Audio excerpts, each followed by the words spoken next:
Sayın seyirciler iyi günler. Bugün 4 Temmuz 2020. Yarın Ürümçi 5 Temmuz katliamının 11. yıl dönümü olacak. Bugün biz 5 Temmuz katliamı öncesi bir hafta içinde neler oldu? Bu konuda size bilgi vereceğiz. Ve bugünün temisi Çin'den Abdullah Gül'e kurulan komplonun iç yüzü.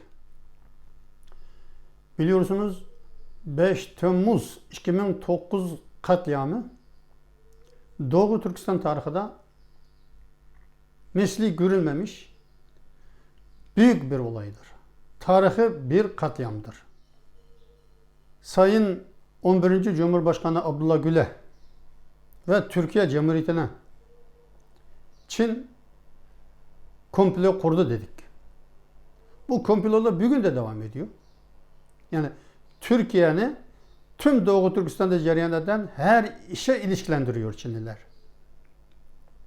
Şimdi Doğu Türkistan'da 5 milyona kadar Uygur, Kazak, Kırgız, Özbek, Tatar Türkleri cezaevinde ve toplumun kampları da acı çekiyorsa çoğunun suçu, yani Çinliler tarafından suç diye nitelendirdiği suç ya Türkiye'ye seyahati gelmesi ya da Türkiye'ye çocuklarını okumak için göndermesi ya da hacca gitmesi. 2009 24 Haziran günü Sayın Cumhurbaşkanı Abdullah Gül Pekin havalimanına indi. Bugün daha Cumhurbaşkanı uçaktayken, Pekin yolcusu iken Çin'in Hong Kong'a yakın olan Şaogen diyen bir şehirden tüm Çin'i sarsacak bir iftira sosyal medyada ortaya çıktı. Bu neydi? Orada Şaogen oyuncak fabrikasında çalışan 6 Uygur gencin bu fabrikada çalışan 2 Çinli kıza tecavüz etmesi iftirasıydı. Orada Doğu Türkistan'dan 3000 kilometre uzakta olan Şaogen'de Uygur işçilerinin ne işi vardı? Sizler biliyorsunuz. 70 seneden beri Çin Komünist Partisi gece gündüz Doğu Türkistan'a göçmen akını aktarıyor. Çin'den göçmenleri Doğu Türkistan'da gelmeye teşvik ederken Uygurları Çin'e işçi olarak çalışın diye köylerden toplayıp oraya işçi olarak götürüyor. Bunlar Şaogen'e gelene daha 2 hafta oldu.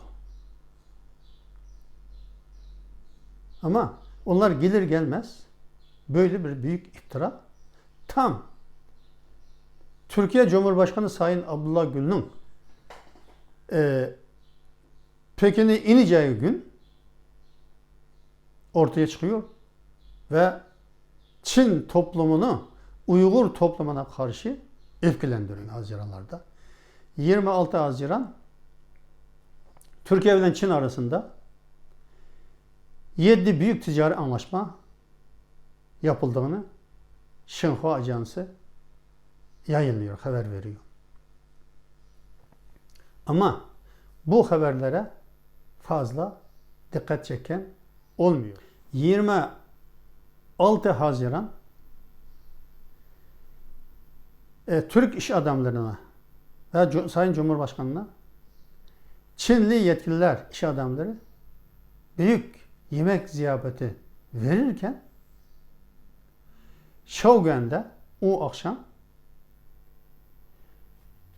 3000'e yakın ellerinde sopa, demir sopalarla Şavgen oyuncak fabrikasının içine dalan Çinli eşkıyalar Uygur işçiler kalan binaya saldırıyor. 4 saat dövüyor. Ölen ölüyor, yaralı yaralı. Bir yanda Pekin'de Türk heyetine, Sayın Cumhurbaşkanı'na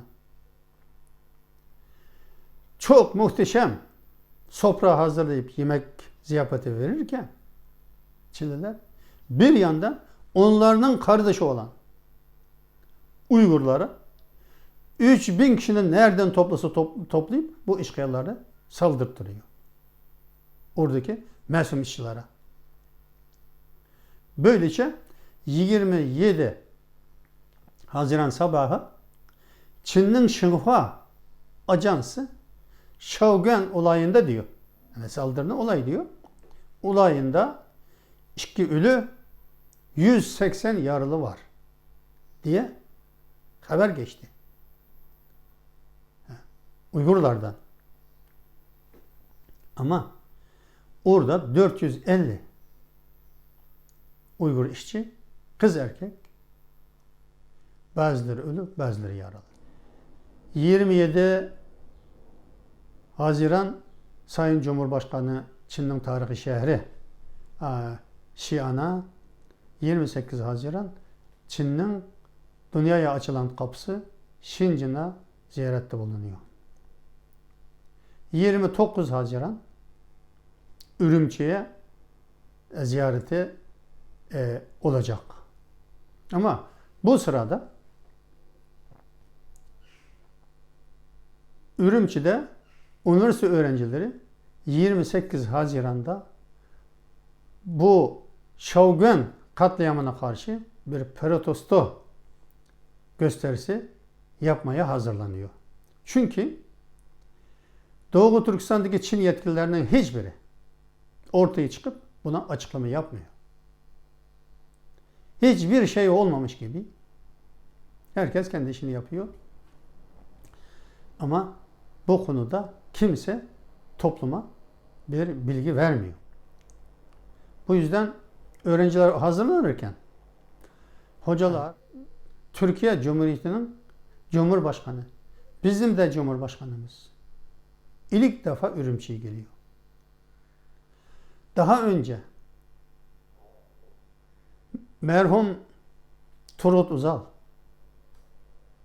Süleyman Demirel Cumhurbaşkanları Çin'i ziyaret ederken Doğu Türkistan'a çok gelmek izin vermedi. Şimdi Cumhurbaşkanı Abdullah Gül'ün Ürümçi'ye gelmesine Çin izin vermişken biz daha hazırlıklı, sevinç içinde Cumhurbaşkanımızı karşılayalım. Bu protesto gösterisini eğer gerçekten Çinli yetkililer bir açıklama yapmazsa, irtibas etmeye devam ederse ondan sonra yapalım diye öğrencilerini yatıştırıyor. Ürümçi'de tüm Doğu Türkistanlıları, oradaki Türk toplumunu ayağa kaldıracak bir katliam Ürümçi'de gerçekleşiyor. Çin polisleri tarafından. Lise öğrencisi bir grup kız öğrenci okuldan çıktıktan sonra Kur'an öğreniyor kendi aralarında. Bir gün bir evde, diğer günü bir evde olarak. 28 Haziran'da bir grup kız öğrenci, lise öğrencisi bir evde toplanıp Kur'an ayetleri öğreniyor.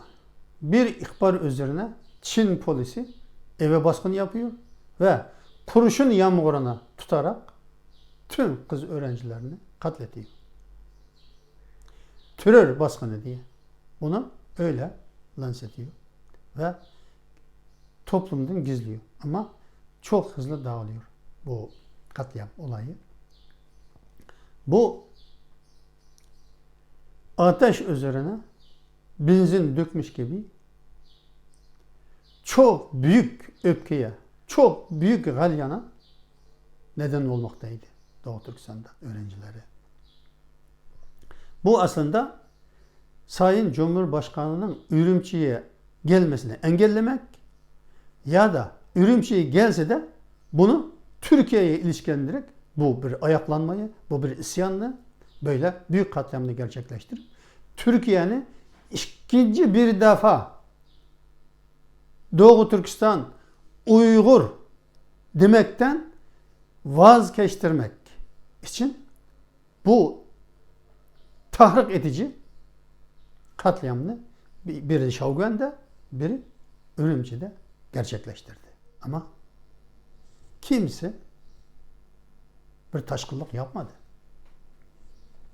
Ve Ürümçi Üniversitede, Şincan, yani Çinliler Şincan Üniversitesi diyor. Burada Sayın Cumhurbaşkanı Fahri doktoralık hani unvanı cübbesini giydirme murasimi oldu. 29 Haziran 2009'da o muhteşem Cumhurbaşkanı'nı karşılama salonundan Nicat adında bir öğrencinin blogunda, yani sosyal medyada yayınladığı bir hatiresini ben okumuştum. Onun da şöyle diyordu. Cumhurbaşkanı salonuna girdiğinde hepimiz ayağa kalktık.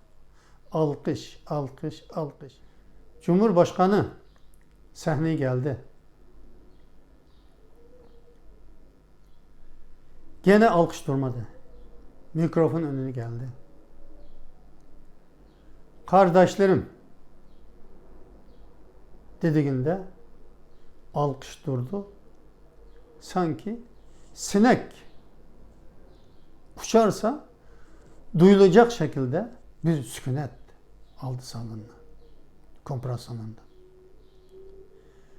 Abdullah Gül, Sayın Cumhurbaşkanı Abdullah Gül, kardeşlerim, biz sizle kardeşiz.